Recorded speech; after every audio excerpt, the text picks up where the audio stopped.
Alrighty, Doc here from North America. Good morning, good afternoon, good evening. It is TGIM.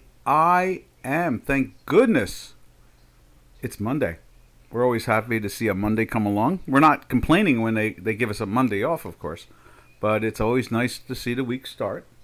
And so let's take a look at it all. Oh, let me get the chat line up too to make sure everybody is hiya. Okay, let's go with that. Get rid of that. Minimize that. And open that.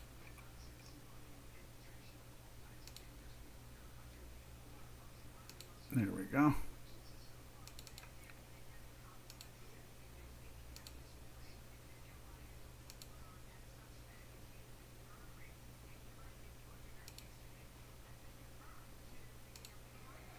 Okie dokie. Let's see who's on the chat line this morning. And there's Robin. Good morning, Robin. Yeah, I tried ringing and what was that? Oh, it's a phone. Yep. And basically, the phone rang and went to voicemail. You're classic situation there. I see here our volume sounds good. Everything sounds fine. So, what do we got going on today? Oh, yes, I'm hoping to hear from Janos, where we can go after getting the J4X back up on the screen. My password or something is screwed up on it. What else is there going on today? A lot of interesting stories. We've looked at. I saw one which was kind of interesting. They were talking about the Chinese stock market, and how it followed through nice for a bounce, but how much longevity does it have? That was the big question there. Will it if the buyers don't see support from the government, and there's talk of a nice big package now, a couple $1 billion now they're talking, I think. Something like 100 billion won, which comes out to be, was that $7 billion or something like that? That's pretty cool, I think. So, as I take a sip of my tea to start the day off, since it's the morning here. And then what else was news over the weekend? Anything that would jump out that would have an effect on our markets? Anything specifically? I didn't see anything particular. That was about it. There was very light. Oh, there's a lot of talk from some of the brokerage houses. They're kind of, they want to play it straight down the middle. Like, well, it's been a good start of the year, but they give you that but, and supposedly hedge funds are out there shorting the daylights out of the market, which is usually a recipe for a disaster for the hedge funds. They've been underperforming now for a decade and a half, so that doesn't help them any. It's like, I guess you could say, is like, they try to rationalize that this is the year they beat the S&P 500. They can't even break the S&P 500, these hedge funds. There's thousands of them out there, and they're underinvested, and their investors are like, they used to be 2 and 20, 2% of the amount of money that they're managing, they would get instantly, or throughout the year, and then it would be 20% of the profits. Well, if you're underperforming, there's a lot of them that have said, hey, you're underperforming, and if you don't perform, you don't get 20 anymore. You get 15 or 10 or even less, So that is really part of the process. We're in that state now where, what's this? No.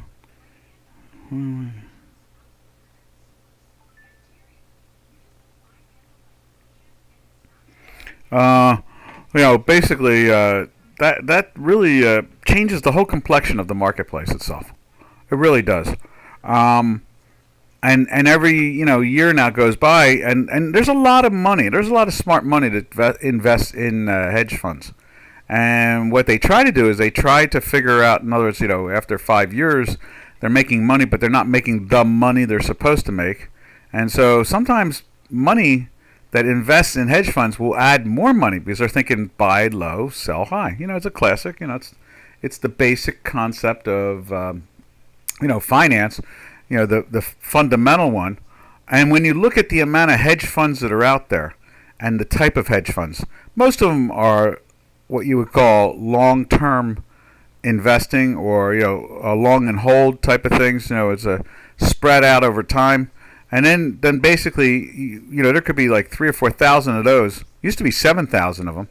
And then when it came to long-short hedge funds, that could be 5 or 6. Can you imagine that? That's the size of the discrepancy. Especially option hedge funds using listed options and underlying product. They're in the category very low. I haven't looked in a long while, but they're in a category where they're not even 1% of the hedge fund universe. Because a lot of people have a problem with options. We talk about it here, where people, it's like scary words. It's like, oh no, strike price. Oh no, premium. Oh no, call. Oh no, put. Just those 4 words can basically take an investor and just chase them underneath the bed. They're hiding underneath a blanket. They're in the closet. They're afraid. And you would think, there's so many words in the English language, and just those 4 words can terrify an individual. It always amazes me. I don't understand what that's all about. Since I've been trading them since the 70s, the late 70s, I've been involved with them, and I don't understand why they're terrified of them. They're 4 simple words as far as I'm concerned: call, put, premium, and strike price. And but they are, and so you even see it in the hedge fund universe. So when now here we have dollar index up on the screen, and people will be more braver to go buy the actual product itself and not insure it whatsoever. And insure your assets. That's basically all it is. It's nothing more than that. And it's supposedly, people say, will reduce your return. But if the hedge fund industry has been underperforming now since quantitative easing, since 2008, what do you have to lose, honestly, when you think about it? They're underperforming every year, over and over. Matter of fact, Warren Buffett, and everybody who ever listens to this webinar knows, I'm not a big fan of Warren Buffett because he underperforms the market most of the time. And for some reason, people want to call him the something of Omaha. It'll come to me.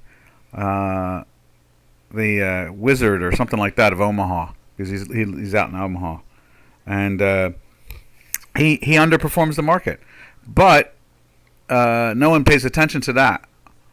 They just maybe this is the Wizard of Omaha or something like that. But I mean, they think of him as like this brilliant, investor. Now he uses calls and puts. He does. He uses calls and puts, and he underperforms the market with them. But he keeps his billions. Matter of fact, I saw yesterday that he put out his newsletter. He puts it out a couple times a year or once a year or something like that. And when it gets put out, obviously the world sings from the top of the rooftop about it. And he has $186 billion in cash on the sidelines. And he is warning the market, be careful. Be careful. And now this guy, I remember him buying Goldman Sachs when the markets crashed. I guess it was in 2020 with the COVID. He bought I think it was I forget what it was, how many calls from Goldman directly. Didn't even go into the listed market, just bought the calls from them directly, an option on that. And he paid, something like, $15 billion or $10 billion. And sure enough, it went to like, $90 billion.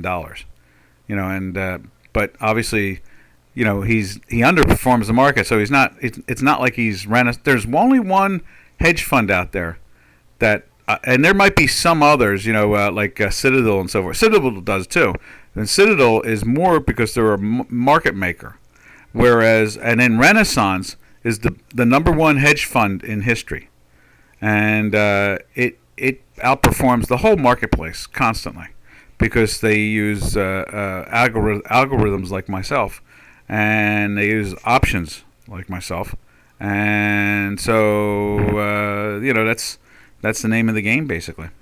Oops, someone rang again. Let's see what's going on here. I hear it going ding ding ding ding ding. Let's see.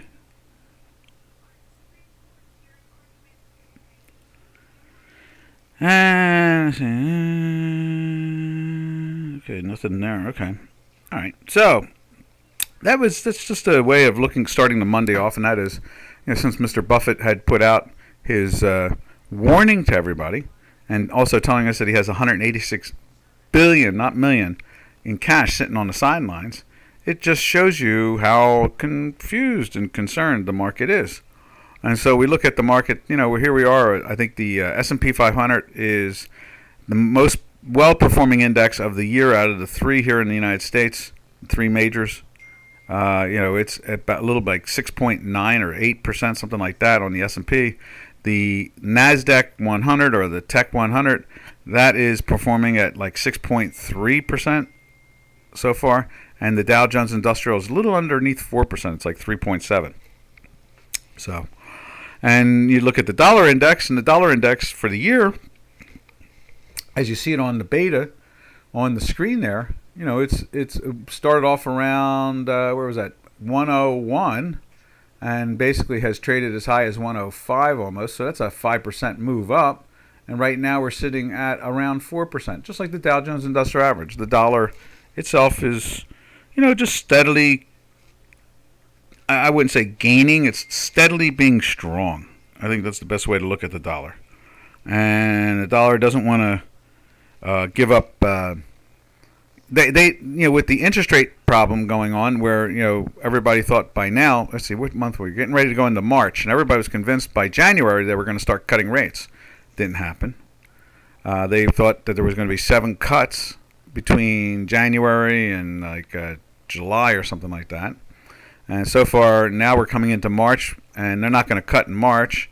And the Fed chairman keeps on reminding everybody that we'll wait a while before we see a cut. And inflation seems to be on the core rate, the short core rate, which I follow the most, is hanging out in the 4.1. The year-over-year rate, I believe, is in the high threes. And when you do the averaging of it, it looks to me like it's only going to go up for like the next 4 months, not down. So it's going to make it very hard. 4 months from now is at March, April, May, June. So you're looking at 4 months. More than likely that they're not going to want to lower rates because inflation is still finding a way to go up or steady. And so the last thing they want to do is ignite a wild inflation going into the last 2 or 3 months into the election in November. So in other words, all of October, all of September, all of August, they have to be careful because if inflation is still rising going into June and July, then they're not going to want to lower rates, and the next opportunity would be September, and they don't want to do that going into the election because it'll really confuse people. They won't really know if the world is going up or down. They'll be totally confused. And so when we look at the dollar index there's no reason to believe that they're going to cut it. In other words, the interest rate.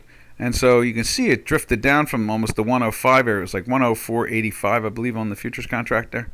And you can see it's now kind of drifted down into the 103s. One day it banged. You can see it right there. It banged right there about 3 days ago. Bang! It hit the 103 and launched itself right back to the 104, a whole percentage point in one day. So, the markets don't have a clear direction yet about Mr. and Mrs. interest rate. And that's why we see a dollar index that everybody keeps on expecting to go flying down to 97 or 96 or 98 or something like that, and just can't get there because they don't want to ignite inflation. Basically, that's what it comes down to. Let me show you on our main platform. That's the beta platform. Hopefully there's some updates on it today. And there you can see the same thing. Let's show it to you. right there. Let's try that one more time. Right there. And as you can see there, it shows that same crazy thing 3 days ago where it got punched down. It's been in the sell from here, still in the weekly buy since back in here in the 102.80s area. It went into, I guess it went into a, let me see if we can grab a sell. Where's the red line? Let's steal that red line there from that sell. We'll just put it in there like that. Went into the sell there and just jumped right back into the buy. And climbed all the way up until here. And for a day or so it was in a sell. Was it? Oh, let me just double check if it was there. Was that? Yeah, that was the sell right. No, that wasn't. This was the sell right there. And so then, literally the next day, it jumped right back into the buy again. And that's because the interest rates themselves have everybody confused. You have the president of the United States trying to literally browbeat us and hit us over the head. The economy is the best it's ever been, he says, and inflation is dead. And these were the same people that watched it go to 9-10% from 1.4 and kept on saying, well, it's just transitory. Don't worry about it. It'll go back down. And, of course, it did go back down. They had to raise interest rates at a historic rate to get it to go down, but they did get it to go down. And so just as the average person gained by the inflation rate slowing, it didn't go down. He's just not, he's exaggerating. It's still 3 times higher, not 3 higher, 3 times higher than when Mr. Trump had it at 1.4. And so that, and now the interest rates are ripping. They were 1.5%, 2%, something like that under Mr. Trump, and now they are 5.5%, something like that. It kind of messes it all up. So you have higher inflation, higher interest rates, and it's not a very positive thing for the average person. You have to buy food, buy fuel for your machines, your automobiles and so forth. Clothing, so forth and so on, they're all up in the 15, 20, and 30% area. So that hurts, because pays have been, the average pay under Mr. Trump was over $6,000 more when he left the presidency. And now under Mr. Biden, some calculated at $4,000 less. So their salaries are down $4,000. Some of the economists that I trust say $2,000. So I'm willing to split it and go say $3,000. So under Mr. Trump, they were up over $6,000 for the 4 years, and under Mr. Biden, they're around $3,000 down, and that hurts because you have inflation roaring up at the same time. So that's very tough. So that's why we look at this dollar index and we go, wow, that looks pretty calm, and it is to me at least. I see it; it's overvalued, no doubt about that. But you can see that it's pressured, and you can see here on the beta. This is our new platform that we're working on. That's why we call it a beta. It's been in that weekly buy for a while, all the way back into December. When it was at the 101 area and the 90 and the 150 area. So you can see the weekly algorithm. You can see the daily algorithm. It's been in a sell there for 4, 5, 6, 7 days now. It's pressing down, and down. So, it's and it's been sliding down. It had that crazy panic move 3 days ago, and we'll see how that treats it. Going into the next couple of days and weeks and so forth. And here we are, always identifying what the algorithms are telling us. Oop, there is one of my sons that actually is doing the programming. Let's see what he says. Oh, nice, neat. Oh my goodness, neat. Okay, cool. Very cool. There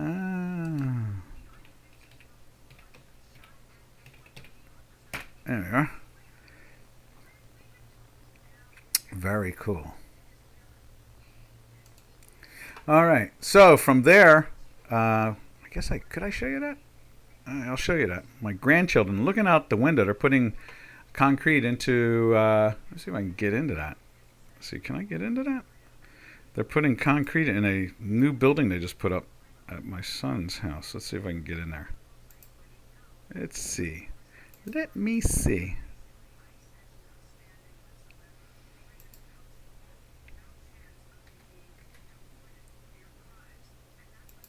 Let's see. Let's see if we can get in there. I think we can.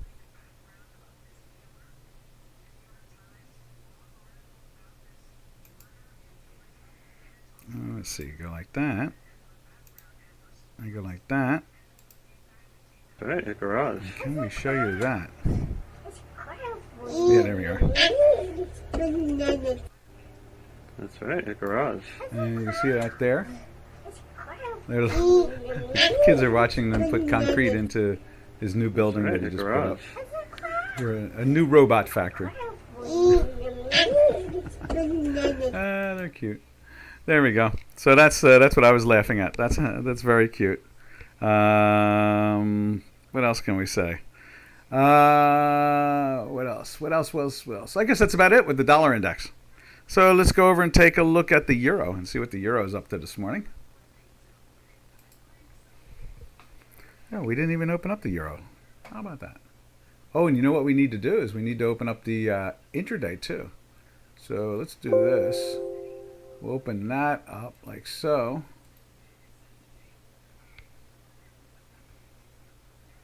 As it loads.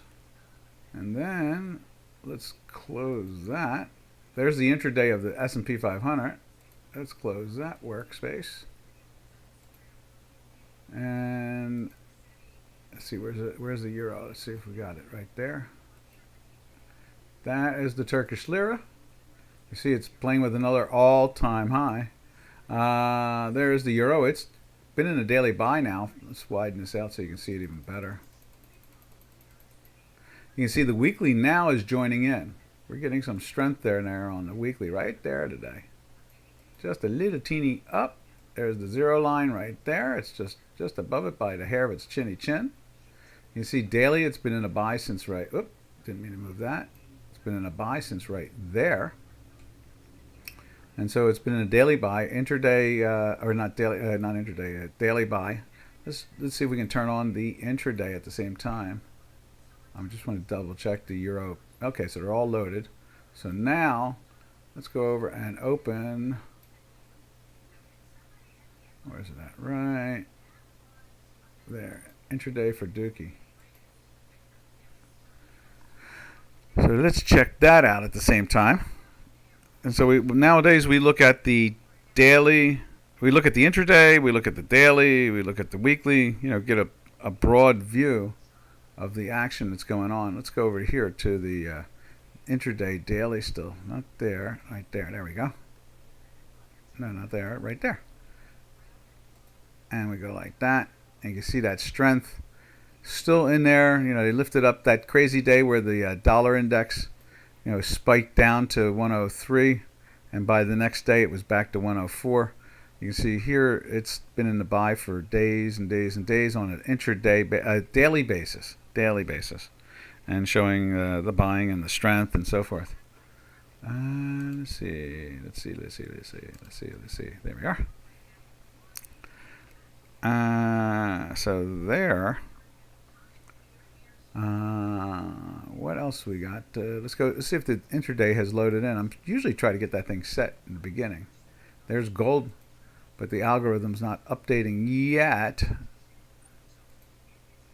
There it is right there. Let me see how many days. If it's 2 days back, we'll make it 1 and maybe it'll fill in. Yes, it is. So let's go like that. Go on. And there it is right there. And let's see what we can do. Let's move this up a little bit more like so. Let's widen it like so.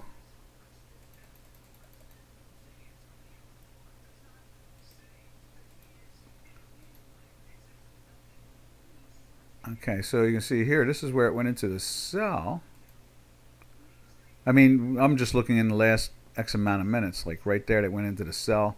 You see it broke down. Didn't go down too far. Climbs into the buy right Not there, not there. Let's just double check it, but I don't think it was in a buy there. No, see, it's 0, 0, 0, 0, 0, 0. They're all zeros. It's flat lined. How about there? And the answer to that one is also all zeros. And then it goes into the buy. That's where the buy is, right there. When we widen that out, that's a beautiful close. On that close, it goes into the buy, and what a nice spike. Boom. Then it goes back into the sell right there. Let's move this over like so. And there's your sell. And you can see it did the same thing, goes down. And we do that, let's make this white so it doesn't seem to be trying to tell you long or short. You see it went into the buy right there and went up. It goes into the sell right there. It basically doesn't go anywhere. So you end up giving back a little of the profit you had from there. Then it goes into a buy right here. Where's it at? Right there. And then it makes anything you gave up here also. Now it's a plus because it was right there. There's your buy again. Then it goes into a sell right there. And you get that. So there's like three out of 4 wins. And, we're always going to get that 8.5, basically 8.6. There's 4 out of 5. There is... So 5 out of 6. 6 out of 7. 7 out of 8. There. In other words, we get that number there, and then we get into the buy right there, and that's 8 out of 9, and now you have 9 out of 10 right there. So, just this is a intraday, very short term. So it I guess you could say it accelerates the view of its success rate. That's all. Because instead of looking at daily and weekly, we're looking at intraday itself, and you get that type of action a lot of times. Now that was a very good period. I'm sure we could go back and find a pocket where it's only like 7 out of 10 or something like that, where it's very slow hours, no one's around, that type of thing. And I'm sure, but overall, the whole day, you'll usually come up with an 8 out of 10 or an 8 or a 9 out of 10 type of day. It'll give it to you many times and many times over. So the average over the last 40 some odd years of me intraday trading, the number has really been in the 8.5, bounces between the 8.5 and the 8.6 out of 10. So, and there's just a live example of the whole thing. It's kind of weird, isn't it? But that's what it is. And sometimes it will get sloppy. If it's a very thin market, it will bust that. And you can tell when a thin market's a thin market. It's not doing anything. And so, it'll break into the 8s or the 7s. In this case here, it's 9 out of 10. Have I seen 10 out of 10? Sure. 11 out of 11? Yeah. And have I seen, 7 out of 10 or 6 out of 10? Sure. But they all land in the same target zone again. When you look at it month over month, week over week, year over year, it's all that 8.5 basically to out of 10.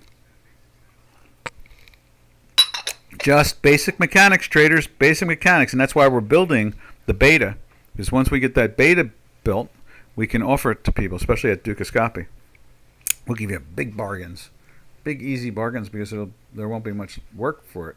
We won't have to do much work. We won't have to maintain it. That's what we're trying to do, is make sure it is bulletproof when it comes to being efficient and taking the data. And we'll be using Dukascopy data too at the same time. All right, where do we go from the dollar index? I'm sorry, the euro. Let's go over to the British pound, the great British pound. Boop, boop, boop, boop, boop. And there it is, GBP.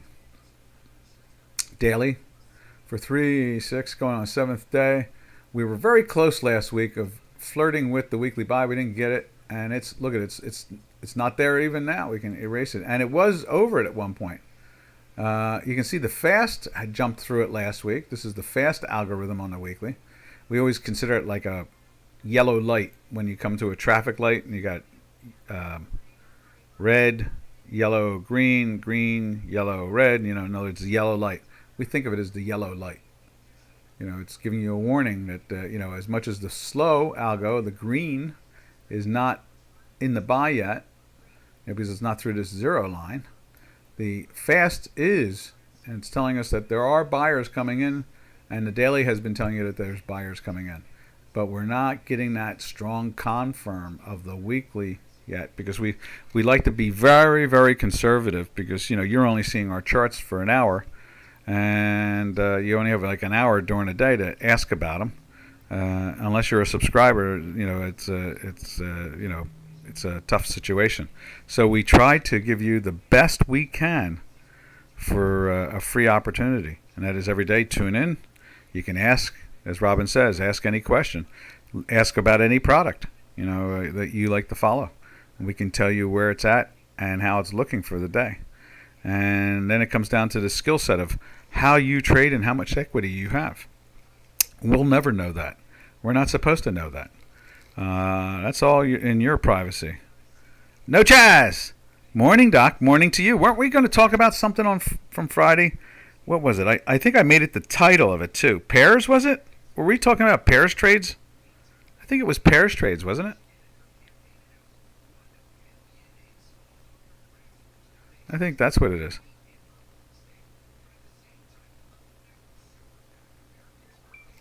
Yeah, I think that's what it was, wasn't it? We were looking at pairs trades. So if you want to go back into that conversation, I am very happy to go into that, because I find that to be a really entertaining, fun, subject matter.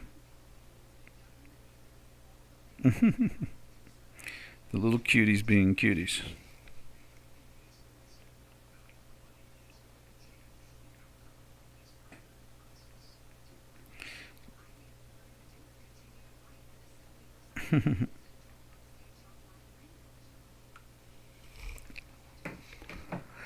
Alrighty. So from there, yeah, we could talk about the pairs again. I'm, in the old days, the father of hedge funds, Jones, okay, ran an operation in New York City in Midtown, and it was in the 1940s. It was Jones. It was W.D. Gann and R.N. Elliott. The three of them, they had offices right next to each other. Well, actually, I think Jones was a door over, so it was like one was right next to each other, and the other, the third Jones, the hedge fund developer, was a door over. In other words, two doors over. So but they were right next to each other. Right.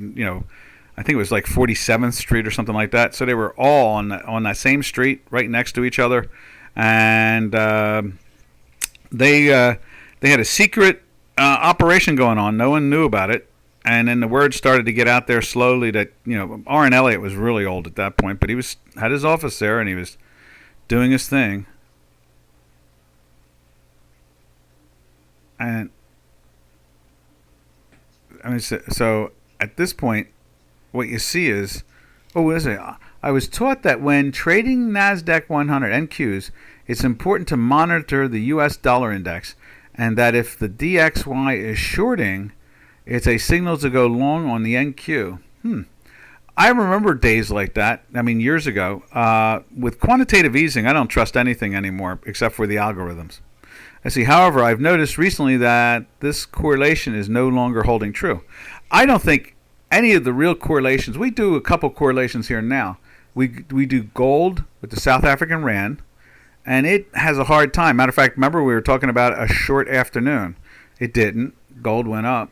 But normally, something like about 8 out of 10 times now, it's gotten real sloppy since they had all this political problems down in South Africa over the last 2 years. The currency is way undervalued now, and it's trades very sloppy, and the president of South Africa is basically in office and refuses to leave, and has been doing criminal things, and it's in a real bad spot. So the currency doesn't match it as much anymore, and so politics has more of an influence on it. What was the other one? The other one used to be the Canadian dollar against oil. We used to see the same thing there, a good correlation.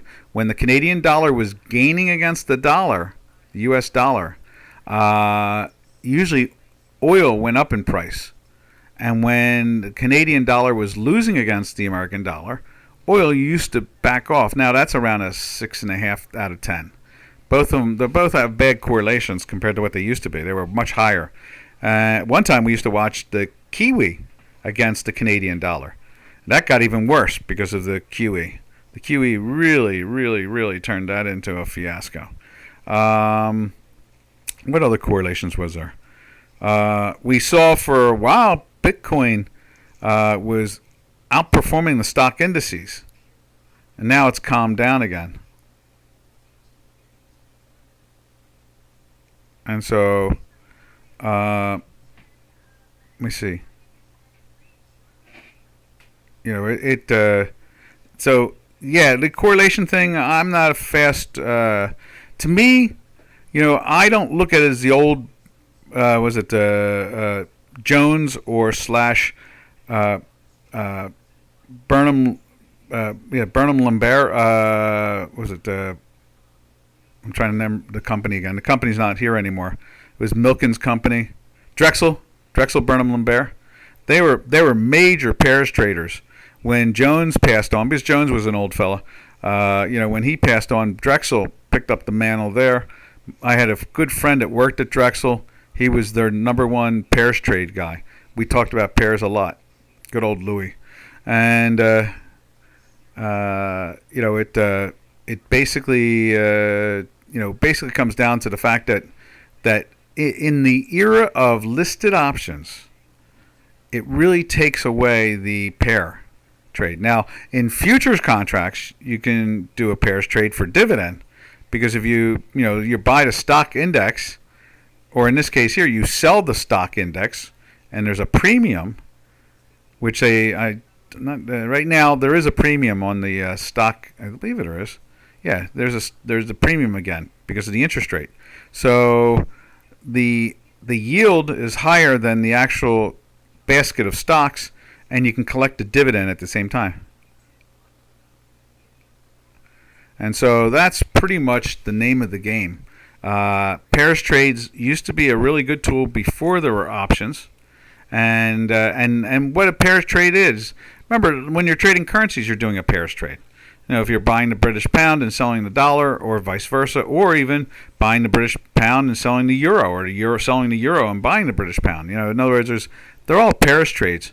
But when the currencies still are much smoother in pairs trading compared to the stock market, where let's say you're buying General Motors and you're selling Ford Motor Company, or you're buying Whirlpool, the washing machine manufacturer, and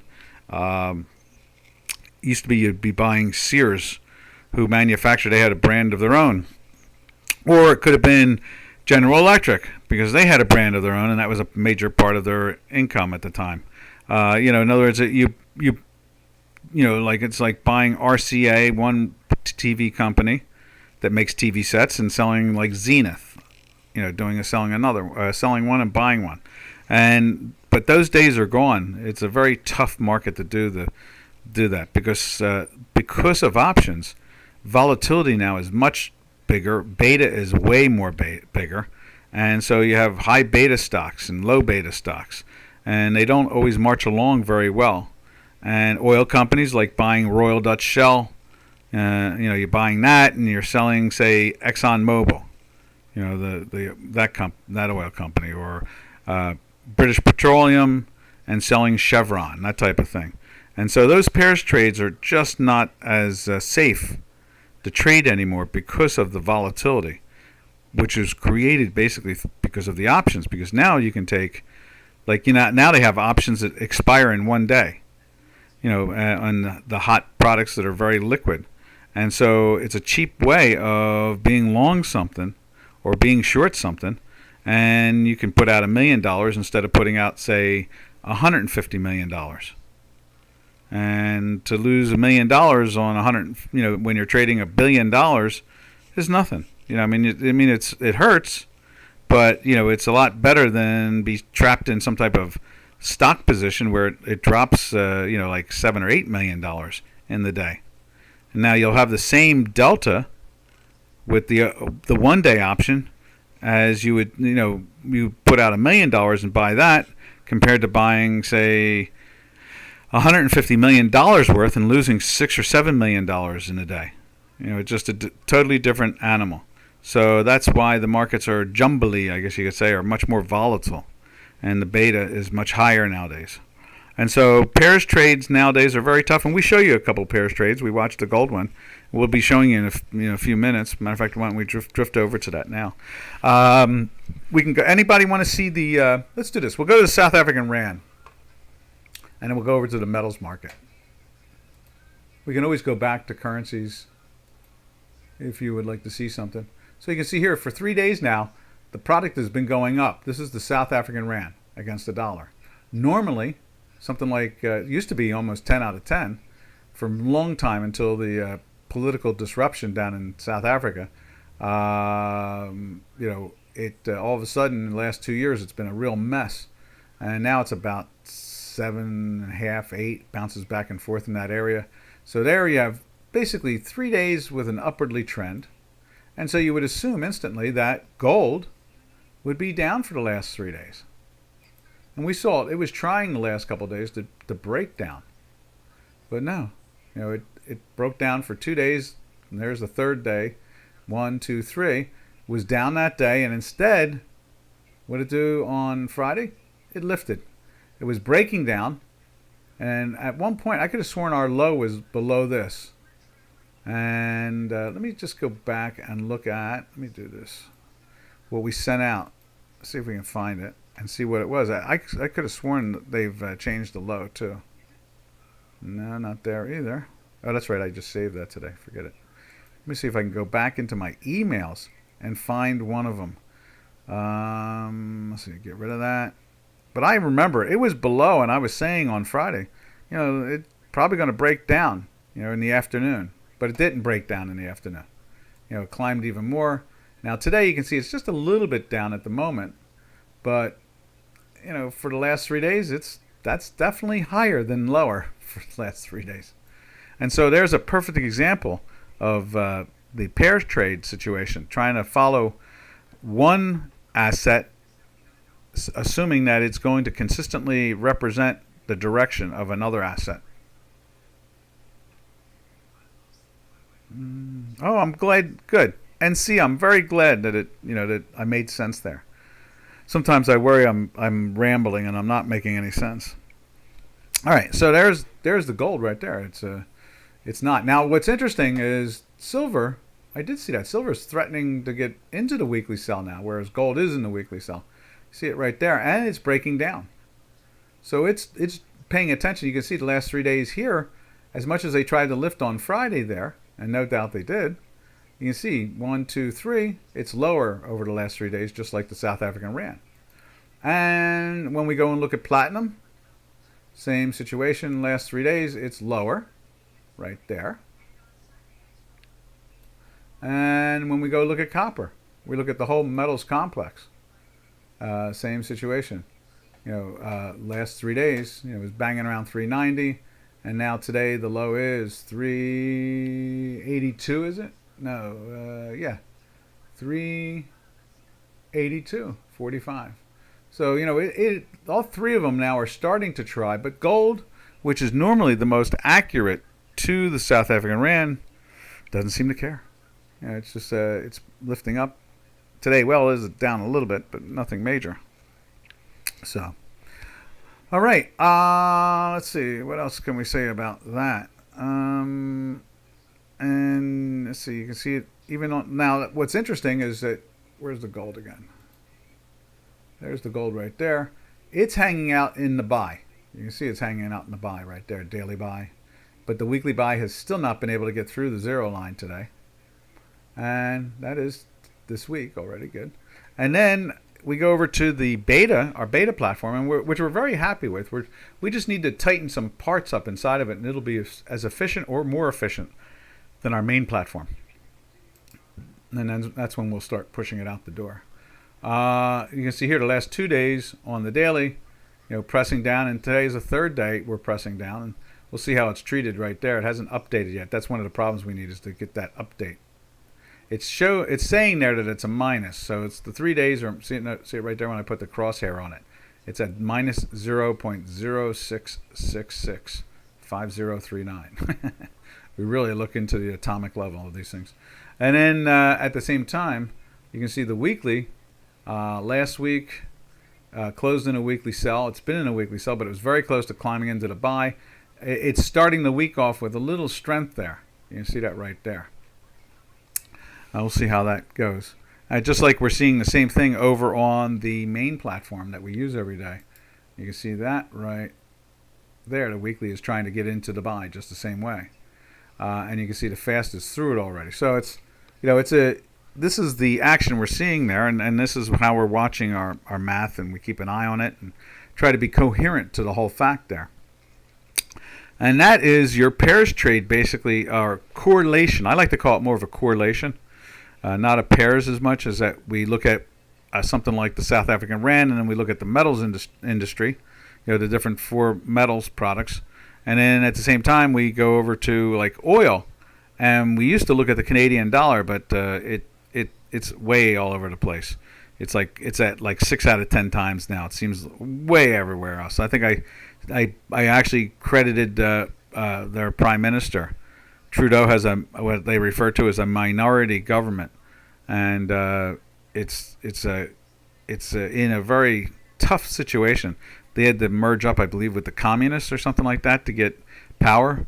So they really have, the country's going nowhere basically economically, and so that's why the Canadian dollar against the oil market doesn't seem to match up anymore. All right, from there we'll go over to let's see, what do we go after? Let's take a look at the oil market. Let's see what they're up to this morning. We'll go to North Sea Brent right there. And that's up on the beta. Let's just show it to you there. And there it is right there. You see it's breaking down the last couple days. Friday they went into a sell. That's Friday right there. That's not Friday. That's Friday. See the date there, the 23rd, Friday. Minus 0.342222. And you can see today it's the same way. It's breaking down. And on a weekly basis, same situation. It's breaking down. It's pushing into the sell side.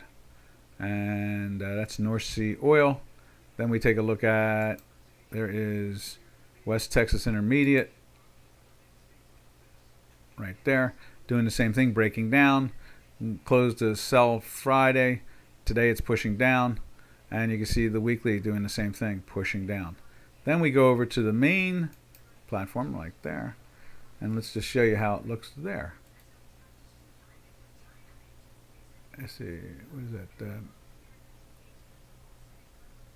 What is that? That's April right there. There we go. The front month contract. You see it's trying to get into the weekly sell as we speak. It's at only 0.16, just dropped from 17 to 15 now. And so there's a little pressure there. At the same time, you see the daily went into the sell on Friday, pressing down. And let's have some fun, and let's go take a look at the intraday. There it is right there. Broke down up at the 76 area where it's at now. Went into the sell. Where did it go into the sell? Right here. Let's put a little line in there. This morning. Whoa, what did I do? I moved it. Poor thing, I moved it. Let's grab it. Grab it and bring it back down again. There it is.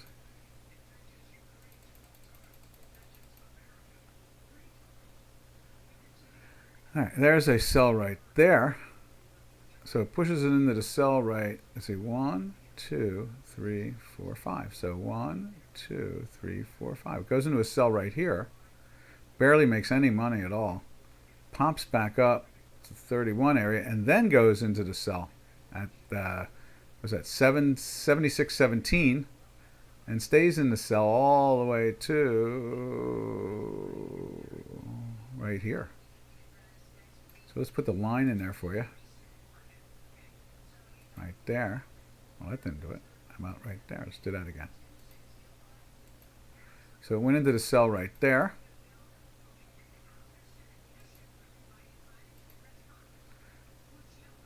And It goes back into the buy right there. There's the buy right. Is that the buy right there? No, this is the buy right there. One more over. Like that. Why don't we do this? We'll put this there. There's the sell. And let's take a green and put it in there just to make it more visible.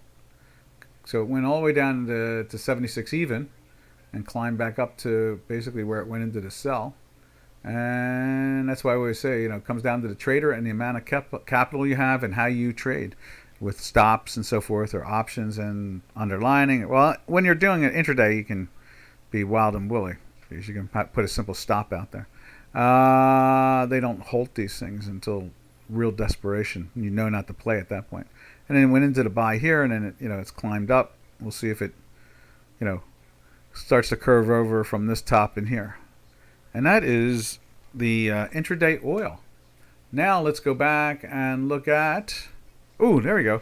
NC says, "Hey Doc, would you be willing to share a bit about your trading journey? I'm interested in hearing about how you got started and what experience have you shaped your approach to trading." Okay, sure. That's no problem. Like we always say, ask and we'll respond. And there's only a long answer or a short answer, and here's the answer to that. Back in the 70s, late 70s, mid 70s, they created listed options. When they did that, for a lot of us that do a lot of math and physics and so forth and statistics, saw that opened the door to great opportunity of gain and limited risk. That is the fact.